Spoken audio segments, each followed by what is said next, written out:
So this is the Fuji X-E5. It is a camera that I did not expect to be purchasing at all. But I found myself in a used camera shop in Kyoto here in Japan a few days ago, and I saw it and it was in pretty much brand new condition. It had only taken 1400 images, and the price of it compared to what you would pay for something in this condition back home in the UK was absolutely insane, and I could not turn it down.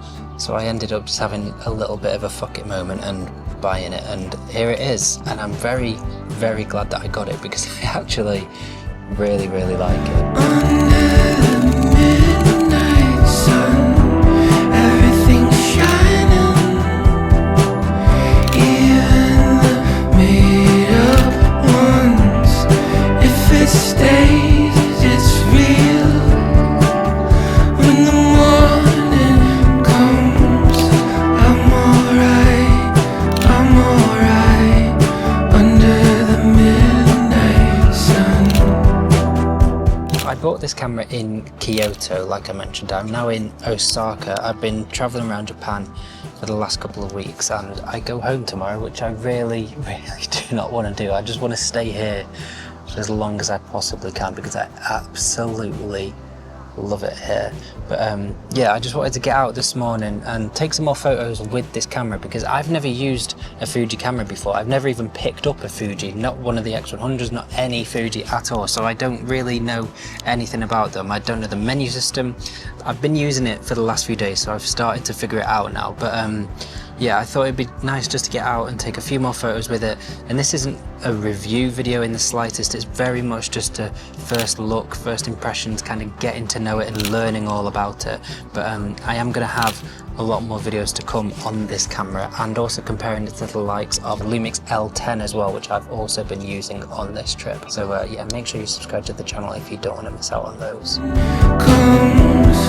I'm alright,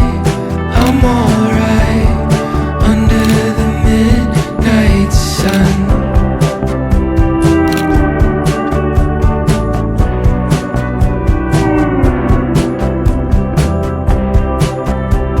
I've always felt like Fuji cameras have a certain appeal that goes beyond specifications, because they're cameras that people seem genuinely excited to use because they make photography feel enjoyable again. And I think it's probably fair to say that the X100 series in particular has almost become a little bit of a fashion accessory in some cases. And I don't mean that in a bad way, because I get it entirely, because there's no denying that it is a great looking camera. And like most photographers, I've looked at the Fuji X100 series plenty of times, especially the more recent models, but honestly, the hype around those cameras has just become a little bit ridiculous, I find personally anyway, and actually getting hold of one can be really difficult. But even the second-hand prices as well are often crazy. The XE5 though felt a little bit different, especially when I saw it sat there at the price that it was. And I do realise that I got very lucky to get it for that price, but in a lot of ways it offers a very similar experience to the X100 in a slightly cheaper package. You've got the same 40 megapixel X-Trans5 sensor, a very similar design philosophy, and sort of a compact rangefinder style body. And there are a few differences in terms of things like button layout. On the XE5, the biggest difference is obviously the fact that there is a film simulation dial and of course an interchangeable lens mount. I've really started to enjoy using compact cameras over the last few months, as I've spoken about quite a lot in some recent videos, but I also just like having options. So in some ways, the XE5 did feel like the Fuji camera that started to make a little bit more sense for me personally.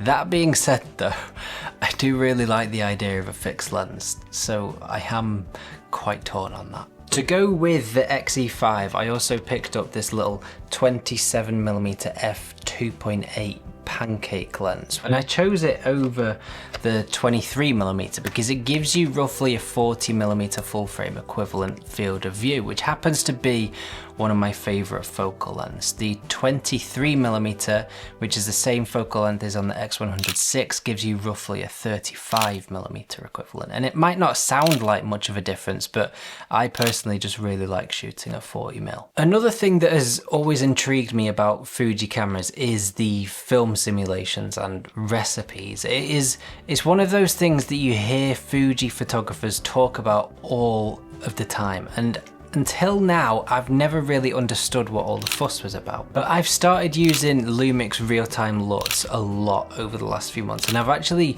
really grown to enjoy that way of working for certain things. So I was curious to see how Fuji's approach with recipes compared, and after spending a bit of time with the XE5 over the last few weeks, I can definitely see the appeal. There are countless recipes out there created by other photographers. You can customize them all yourself as well, and to be honest, I'm still figuring it all out a little bit. But my first impressions of recipes, as good as they are and as fun as they are, is that they feel potentially a little bit limited when you compare it to real-time LUT on Lumix, but I'll get into that a little bit deeper in another video at another time, so make sure you subscribe if you want to see a video all about that. But most of the images that you've seen in this video have been edited from the raw files, and that's just because that's what I like to do. I like editing photos. I'm weird like that. Some people really dislike it. I enjoy it, but I have also included some of the JPEGs I've shot from this camera as well. And I found one recipe in particular that I do really quite like so far, and it's been interesting to see just how much character you can get straight from camera without touching anything in Lightroom. I do still need to spend a lot more time with it before I can form a sort of proper opinion on it, but I can definitely understand why so many Fuji photographers enjoy the whole recipe film simulation side of the system. For me right now though, it's less about comparing systems and more just about trying something new, learning something new, and seeing how it can potentially fit into my way of working. Overall though, I've genuinely really enjoyed using it and getting to know it. The user experience is probably the thing that I've enjoyed the most. It's very well built, it feels great in the hand, and it's a camera that makes you want to pick it up and go out and shoot. There are definitely a few things that I'd change about it, some things that I don't really love about it, but I'll save all of those for a longer term video once I've spent a little bit more time with it. For now though, I think it's fair to say I've enjoyed the experience far more than I expected to.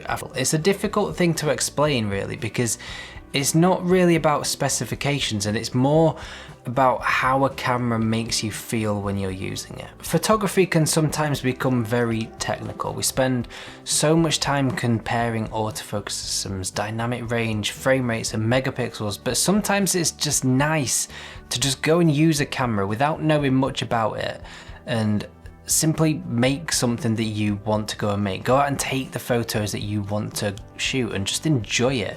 And so far, that's exactly what this camera has allowed me to do. What I do know though is that I'm very glad that I bought it, even if it was a completely impulsive decision in a random camera shop halfway across the world. I think it's good to experience other cameras and gear instead of just limiting yourself to one, because you find sometimes that one camera might suit you in one area, another one might suit you in another. You might like shooting one genre of photography with one and another with another, for example, and you might find that you inspire you to use them differently or at different times in different genres of photography. And I'm really looking forward to spending some more time with it, and I do think that it could actually make quite an interesting comparison to the Lumix L10 at some point, because although these are very different cameras on paper, they're both definitely aimed towards photographers who value portability, simplicity, and just enjoying the process of photography. Different cameras can offer different experiences, and sometimes it's just fun to go and try something new. So if you would like to see a comparison between these two cameras, let me know in the comments down below, and make sure you subscribe to the channel so you don't miss out on it when it goes live. And if you want to watch a video all about the Lumix L10, I recommend you go and watch this one next, and I'll see you there.